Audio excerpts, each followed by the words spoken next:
Sejak kecil, Amy melihat dunia dengan caranya yang tersendiri. Perkara-perkara kecil yang sering diabaikan orang lain mampu membuatnya tersenyum. Namun, apabila Amy semakin membesar, pelajaran di sekolah menjadi semakin mencabar.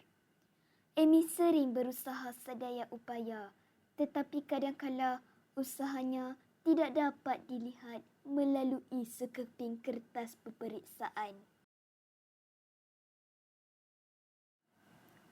Pada hari itulah ibu dan ayah mula memahami keadaan Amy. Amy mempunyai autisma ringan.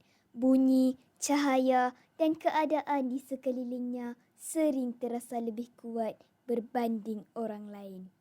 Walaupun begitu, Amy tetap seorang anak yang tabah. Dia hanya memerlukan sedikit masa dan pemahaman. Tahun demi tahun berlalu, Amy belajar untuk hidup dengan caranya sendiri. Namun, ada hari-hari tertentu yang terasa lebih sukar daripada biasa.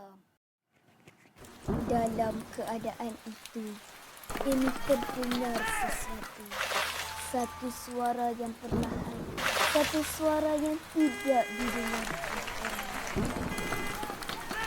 Amy mahu membantu, tetapi bunyi-bunyi di sekelilingnya semakin kuat. Jantungnya berdegup laju, fikirannya menjadi semakin berserabut. Dia tidak tahu sama ada dirinya mampu atau tidak. Namun ketika itu, Amy teringat akan satu pesanan yang pernah diberikan oleh ibunya. Pesanan yang tidak pernah hilang daripada ingatannya. Amy, jika mampu berbuat baik, bantulah orang lain.